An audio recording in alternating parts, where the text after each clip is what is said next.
ఒక నమస్కారము. మన హిందూ బంధువులు కాకుండా అందరికీ ఒక నమస్కారము. ఈరోజు మన పరిస్థితి ఏముందో ఒకసారి గమనించండి.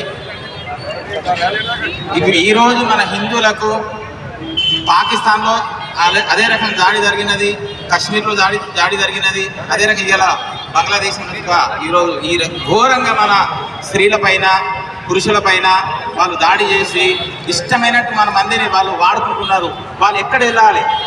ఈరోజు భారతదేశము ఇంకో దేశం మీద ఆధారపడి బతకాల్సి వస్తుంది. కావున మన ఆదిలాబాద్ మీద రేపు రాదని గ్యారంటీ ఏంటిది? నమ్మకం ఏంటిది? మనలో ఐక్యత ఉండాలి. మన ఈరోజు ఏ పర్మిషన్ తీసుకోవాలన్నా పోలీస్ దగ్గరికి వెళ్ళాల్సిందే. ర్యాలీ తీయాలన్నా పోలీస్ డిపార్ట్మెంట్కి వెళ్ళాలి. రేపు ఊరేగింపు అమ్మవారి తీయాలన్నా పోలీస్ డిపార్ట్మెంట్ పర్మిషన్ తీసుకోవాలి. గుడి కట్టాలన్నా పర్మిషన్ తీసుకోవాలి. ప్రతి ఏ కార్యక్రమం హిందూ ఉత్సవాలు చేయాలన్నా పర్మిషన్ తీసుకోవాల్సి వస్తుంది. భారతదేశంలో ఒక హిందూ దేశం ఉండి మనం ఇతరులకు ఆధారపడి బతుకుతున్నాం. మనం ఇంకొకరి దగ్గరికి పోవాల్సి వస్తుంది. ఎందుకు? కారణం మనలో ఐక్యత లేనందువలన. ఏ రోజైతే మనలో ఐక్యత వస్తుందో ఆ రోజే హిందూ ధర్మం రక్షించబడుతుంది, లేకపోతే రక్షించబడదు. పక్క దేశం లోపల హిందువుల మీద ఇంకా ఘోరం దాడి చేస్తుంటే మనం ఏం చేయలేకపోతున్నాం. కనీసం మనలో ఐక్యత లేదు. మన ఆదిలాబాద్లో 57,000 మంది హిందువులు ఉన్నారు. ఇక్కడ 200-300 మంది కనబడతలేరు. ఎందుకు కారణం కావచ్చు?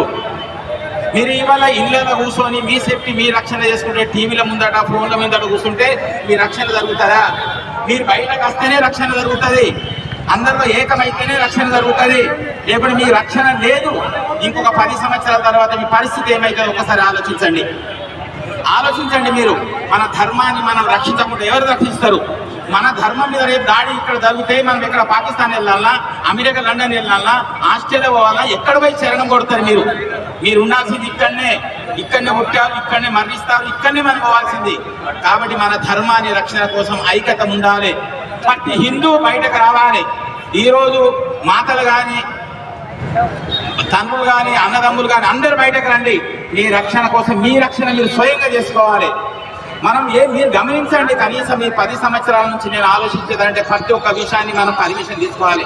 గుడి కట్టినా పర్మిషన్ తీసుకోవాలి, బడి కట్టినా పర్మిషన్ తీసుకోవాలి, ర్యాలీ తీసినా అమ్మవారి ర్యాలీ తీసినా పర్మిషన్ తీసుకోవాలి, హిందువులు ఐక్యత రావాలని పర్మిషన్ తీసుకోవాలి. వరాయి మతం సూలకు మాత్రం ఇళ్ళల్లో కార్యక్రమం పెట్టుకుంటే వాళ్ళకి పర్మిషన్ ఉండవు. వాళ్ళు మన హిందువులను తిట్టినా పర్మిషన్ ఉండదు. మనం ఎవరి మతం గురించి కొంచెం మాట్లాడితే వానికి అరెస్ట్ చేస్తున్న కారణం ఏంది? మనలో ఐక్యత లేనందువలన. ఇటువంటి పరిస్థితి ఎందుకు జరుగుతుంది అసలు? దాని మీద మీరు గమనించండి. ఈరోజు శాంతిపూర్వకంగా మనం మంచిగా బంగ్లాదేశ్ వాళ్ళకు శాంతి ఉండాలి, వాళ్ళు మంచిగా బతకాలి అనే ఉద్దేశంతో ఈ ర్యాలీ పెట్టారు. చాలా చక్కగా. నాకు తెలియదు, సడన్గా రాత్రి ఫోన్ వచ్చింది కాబట్టి నేను రావటం జరిగింది. ఎందుకంటే నేను ఉండేది ఊరు బయట, నాకు ఏమి సేఫ్టీ లేదు. మీరే నాకు రక్షణ. కావున మన ధర్మాన్ని రక్షించండి. ధర్మం మనకు రక్షిస్తుంది. కాబట్టి మనలో ఇప్పటికైనా జాగృతి కండి మీరందరూ. అయితే మీరు ఎప్పుడు పిలిచినప్పుడు వచ్చి మనం ఎప్పుడంటే అప్పుడు ఊరేగింపు చేద్దాము. మంచిగా హిందువులు ఐక్యత తీసుకొద్దాం. జై శ్రీరామ్.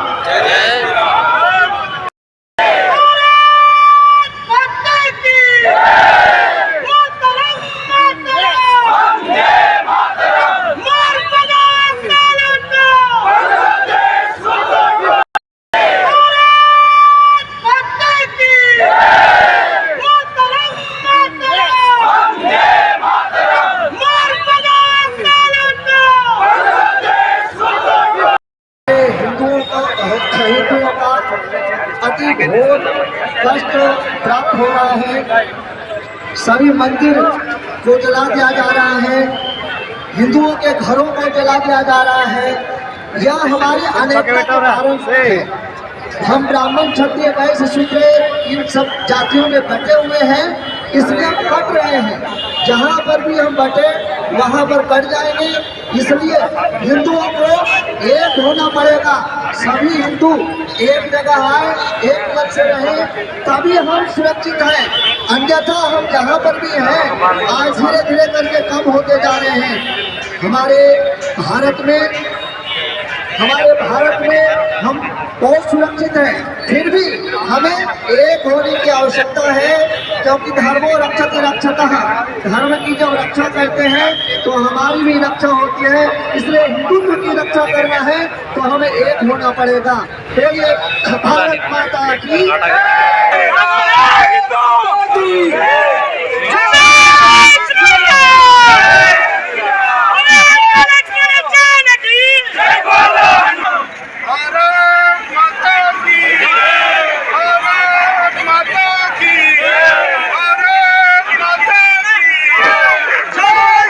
हेलो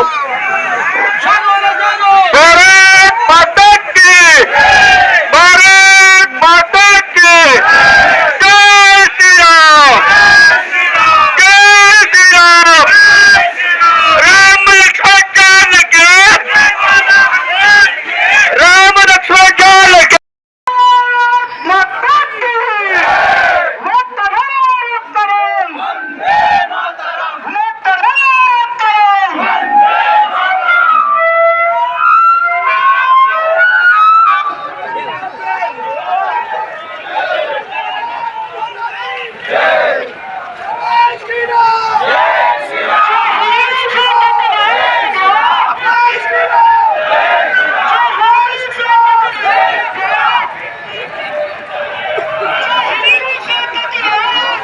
माता की जय, भारत माता की जय।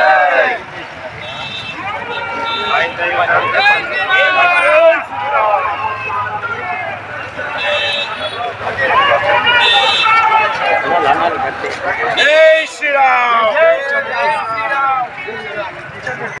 బంగ్లాదేశ్లో జరుగుతున్న అన్యాయాలు, మన హిందువులపై అన్యాయాలను ఖండిస్తూ ఈరోజు మన ఆదిలాబాద్లో నిరసన ర్యాలీ జరుగుతుంది. మీరు చేసే కార్యక్రమాలు ముందుగా మాకు తెలపగలరు. మీరు చేసే ప్రతి కార్యక్రమాలు మీకోసం మీ టీవీలో రావాలి అంటే మీరు ఛానల్ వాట్సాప్ నంబర్కు వీడియోలు పంపగలరు. సెల్ 9490739246.